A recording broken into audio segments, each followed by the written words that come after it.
मेडियानिसिम आंनिफ्राय जोबोद जोबोद साबायखर बावनाय थाबाय गोजोन्थों आरो जिउ गोलाव जाथों लोगोसे दा आं जोंनि ब्रह्म धर्म आफादनिफ्राय आं फंनैसो मिडियानि जुरिते मेसेज होनो लुबैदों दा बाथ्राया बेनो जे जोंनि जिथुनि दा अधिवेशनमोन बे अधिवेशना जाबाय बड'लेण्ड आन्चलिक ब्रह्म धर्म आफादनिनो 42थि अधिवेशन आरो लोगोसे आइजो आफादनि 5थि अधिवेशन आरो लोगोसे आरो गा 21 लाइमोन आफादनिनो अधिवेशन बे अधिवेशना साननैनि हाबाफारिजों जों जोबोद गाजा गोमजायै मावफुंनाय जाबाय आरो बे जोंनि जिथु अधिवेशननि गेजेरजोंनो दानिसो जिथुनि जोंहा मिडियानिफ्राय सोंथि होदोंमोन बे सोंथिया जाबाय लाइमोनफोरा धोरोम खेत्र धोरोम आफादाव मानि थाखाय एसे खम हिसाबै जगदान होयो बिनि खारनखौ आं बेखौनो बुंनो लुबैयो जोंनि लाइमोनफ्रा बर' समाज लाइमोनफ्रा एसे लाजि गुसु सिख्लाबाबो सेंग्राबाबो लाजि गुसु बिनिखायनो बारा बाहागो लाया आरो बेजों लोगोसे जिथुनि शास्त्रनि तत्वफोर गुबै बाहागो गुबै राव माखासे गुबै रावफोरखौ जों बुजिनो हाया हमदांनो हाया बिनि थाखायनो बे खेत्रआव एसे मोनसे दगमग जानानै धोरोम समाजफ्राव बाहागो लाया नाथाय देग्लायनि जिथुनि देग्लायनि सेसना खिन्थु जोंहा लाइमोना मैयानि दिनाव गावसोरनि कार्ज'सेयाव लाइमोननि जिथुनिखि थान्दै मेल दंमोन थान्दै मेल जसे गोबां रोखोमैनो गोबां अनजिमानि जमा जादोंमोन आरो सावरायनायाव बाहागो लादोंमोन आरो दिनैबो दा गेवलां मेलाव फैदों गोबाङैनो खारन जों दा लाइमोनफोरखौ ओरैबायदि स्ट्रं खालामनो सानबाय जाहाथे लाइमोनफ्राबो आत्मबोध एबा आत्मगियानखौ लोगोसे बे गियानखौ लानो जाहाथे सानसे समाव सुबुं सम्पद धोन हिसाबै सुबुं समाज हिसाबै गाव गावखौनो जाहाथे गायसननो हानायनि गाव गावखौनो जाहाथे गोग्गोम खालामनो हानायनि गोजोर खालामनायनि गियानखौ जाहाथे लानो हायो आरो इयुनाव जाहाथे लाइमोना संसार जानानै मोनसे सोदांनाय मोनसे गियानखौ लानानै जाहाथे इयुन जोलैखौ जाहाथे मोजां धरनै मोजां रोखोमै जाहाथे खांबोनो हायो दिन्थिबोनो हायो बोखांबोनो हायो नैबे तत्वखौ लानानै बे ओंथिखौ लानानै उद्देश्यखौ नोजोरखौ लानानै जोङो दा बेखिनि खामानिखौ मावगासिनो दं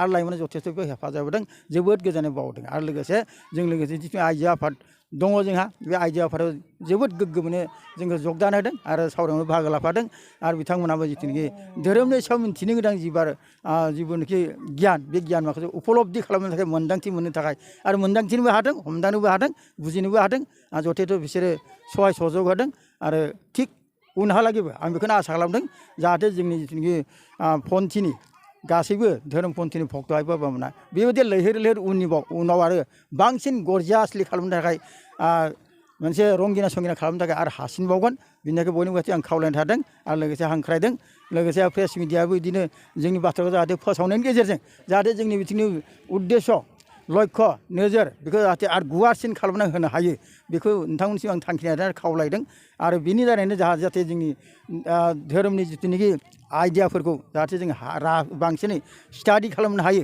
आरो गुबुनाव प्रसार खालामनानै जों आरो जाहाथे जोंबो बेनि प्रतिबिम्बखौ जों मोनफिननानै जोंहाबो गोजोननाय फैयो प्रशंसा फैयो आरो बांसिनै प्रसार जाथों होननानै खालामनो थाखाय मिडियानि खावलायनाय थाबाय आरो जोबथारनायाव जोंनि दिनैथ' जोबथा सान जाबाय जोबथा सान आरो लोगोसे इयुनहालागै जाहाथे नोंथांमोनाबो जेब्लाबो जोंखौ सहयोग खालामगोन आरो जोंनि थाखाय खामानि मावगोन बिदि खावलायनानै आरो लोगोसे जोंनि गासैबो भक्त आइ बाबामोननि जिउ गोलावखौ हामलायनाय पुर्न ब्रह्म जतेश्वर आत्मा परमात्मानि खाथियाव जोबथा अमखारखौ गाबज्रिनानै नामखौ गाबज्रिनानै आं मिडियानि खाथियाव बुंनायखौ बेखिनियाव फोजोबबाय गोजोन्थों रिपर्टार बाबाखौ जोंनि आफादाव बरायनानै लाग्रोबाय दा जोंहा थांनाय 8 आरो 9 दुलारा जोंनि बड'लेण्ड आन्चलिक ब्रह्म धोरोम गाय आफादनि 42थि बोसोरसालिया लोगोसे लाइमोन आफादनि 21थि बोसोरसालिया जथुम्मा लोगोसेनो आइजो आफादनि 5थि बोसोरसालिया जथुम्माखौ थांनाय मैयानिफ्राय गाजा गोमजायैनो खुंफुंनाय जादों बे नैबे जथुम्माखौ दरथाम गामिनि दैदेननायाव बेदबारि क'क्राझारनि बान्दोगुरि जतेसपुर बे जथायै मोनसे आरसि आफाद दानानै बेखौ जोङो खुंफुंनाय जादों आरो बेयो जोंनि साननाय बायदि जेबायदि थान्दै आइमोना बाहागो लाफैनांगौ बेफोरबायदि लाफैदों आरो मोनफ्रोमबो हाबाफारिया जोंना सम बादियैनो माने जाफुंलांसारदों आरो दा जोङो मैयानि थान्दै मेलाव माखासे हाबाफारिफोर लादों दा बे हाबाफारिफ्रानो जाहैबाय जोंहा फैगौ 22 आरो 23 जानुवारियाव जिल्ला आफादनिबो बोसोरसालिया जथुमा दङ दिफा ननारियाव। दा बेवहायबो जोङो गाजा गोमजायै बाहागो लाहैगोन आरो लोगोसेयैनो जोंहा फैगौ 29, 30 आरो 31 जानुवारियाव बाक्सा सिमला हुजयाव दुलाराय ब्रह्म धोरोम आफादनिबो जथुमा जोंहा बेवहाय जागोन। दा बेफोरखौबो जोङो बे थान्दै मेलावनो थांखि लाखानाय जादों। आरो बेजों लोगोसेनो जोंहा मोनसे गोनांथार जोंहा हाबाफारि फैगासिनो दङ। 2023 मायथाइयाव जोंनि बर'नि आन्चलिक ब्रह्म धोरोम आफादनि सनाथि फोरबो खुंफुंनाय जागोन। दा बे सनाथि फोरबो खुंफुंनायनि थाखायबो जोङो दिनैनि जोंहा मैया आद्रा थानाय दहाय फुङाव जोङो थान्दै मेल सावरायबावदोंमोन। बेवहाय जोङो थांखि लानाय जाबाय। बेखौ जोङो फ्राय 20 लाखसोनि जोंहा मोनसे बाजेट दङ। दा बेखौ जोङो गाजा गोमजायै खुंफुंनाय जागोन होननानै थान्दै मेलाव साफ्रोमबो भक्त आयंमोना जोंखौ खोथा होदों। दा जोङो आसा खालामदों जोंहा परम ब्रह्म ज्योति स्वरूपनि अननायाव बेफोरबो जाफुंगोन। दा लोगोसे ओमफ्राय जोंहा दिनै गेवलां मेला जा सोलिगासिनो दङ। दा बेवहाय बेखेवगिरि हिसाबै जोंहा मानगोनां जोंनि 16 नं नलबारि समस्तिनि मानगोनां मुस्रि प्रभात बसुमतारी आफाया जोंनि गेवलां मेलखौ बेखेवनानै होलांबाय। दा आफाखौ बिनि थाखाय आङो आफादनि जानानै साबायखर बावबाय। लोगोसेयैनो आङो दिनै जोंनि बर'नि आन्चलिक ब्रह्म धोरोम आफादनि जानाखि मोनथाम आफादजों जथायनानै बोसोरसालि जथुमा खुंदोंमोन बेनि फोरमायथिखौ आङो बेखिनियावनो फोजोबनाय जाबाय। औ गिबियावनो नोंथांमोननिसिम बेसेबांबा सिं जायगायावबो फैलायनानै जोंनि रादाबखौ लाफैनायनि थाखाय साबायखर बावबाय। दा जोंनि माबाया जाबाय दिनै 48थि बोसोरसालिया ब्रह्म धर्मनि अधिबेसन आरो बेयावनो लाइमोन आफादनिबो 21थि बोसोरसालिया अधिबेसन आरो लोगोसे आइजो आफादनि 5थि बोसोरसालिया अधिबेसन ब्रह्म धर्म अधिबेसना सोलिदोंमोन। बे जोंनि बड'लेण्डनि आन्चलिक ब्रह्म धर्म आफाद। बे आफादावनो दिनै बाहागो लानो फैदोंमोन जोंनि बाखावै लखिमपुर जिल्लानि मानाव गेदेर आफा आचार्य लीलाकान्त बसुमतारी ब्रह्म बाबाया।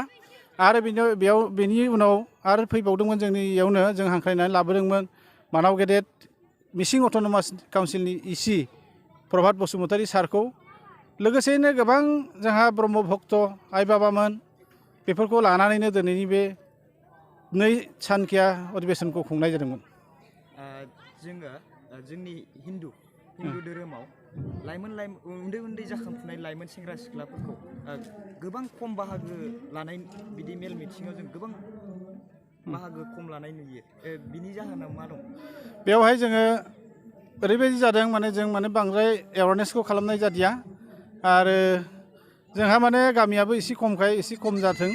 नाथाय फ्राय जोंनि मानसि आइ बाबामोनहा भक्तफोरा फैजोबदों। गुबुन धोरोमनिख्रुइ जोंनि हिन्दु धोरोमाव उन्दै जाखांफुनाय लाइमोन सेंग्रा सिख्लाफोरा जोंनि बिदि मेल मिथिङाव बांसिनैनो जों खम बाहागो लानाय नुयो। बिनि जाहोनफोर माबाफोर दं नामा?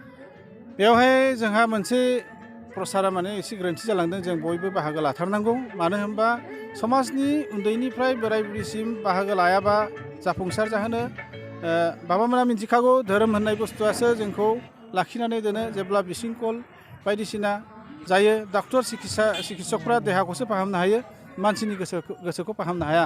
नाथाय बे धोरोमजोंसो जोङो शृंखलाबद्धखौ जोंनि जिथु आब्रुथि बा शृंखलाबद्ध बायदिसिना गासैखौबो जों समाज संस्कृतिखौ लाखिनो हानाय बेनो मोनसे खाबु। ओंखायनो जोङो इयुनाव जोंहा थांखि लादों जे लाइमोन आइ बाबामोनखौबो लाफानानै आरो बेनिख्रुइ दंखायो बेनिख्रुइ साबसिन खालामनो होननानै जोङो थांखि लादों। दिनैनि बे 48थि बोसोरसालि जथुम्मायाव मा हाबाफारिखौ लाना सावरायनाय जादों? खुलुमबाय। जोंनि आन्चलिकनिफ्राय जानानै आं खावलायनो साबायखर बावहरबाय। जोङो दा जोंनि धर्मखौ जोंनि ब्रह्म धर्मखौ माबादि फेहेरनांगौ माबादि खालामनांगौ जों बेखौ गासैबो सावरायनाय जादों। बे सावरायनायाव गोबां भक्त बाबा नुजाथिफैदों। बिथांमोननि मदद मोननानै जोंनि जाफुंसार जानाय बादि मोनदों। दिनैनि बे गेवलां मेलाव सोर सोर गेदेमा बिथांमोना बाहागो लादों? जोंनि दिल्लीनि बे गेवलां मेलाव जिल्ला आफादनिफ्राय अधिष्ठाता जा आचार्य बाबा फैदों जिल्ला आफादनिफ्राय धेमाजि जिल्ला आफादनिफ्राय लोगोसे जोंनि बे एलेकानिनो नलबारि 16 नं नलबारिनि MSCनि इसि बाबा सफैनो हादों। दा बिथांमोननि परामर्खजों जोङो जोंनि बे धोरोमनि जानाखि अनसुंथाइ जौगानाय बेखौ जोङो मदद मोननो हादों।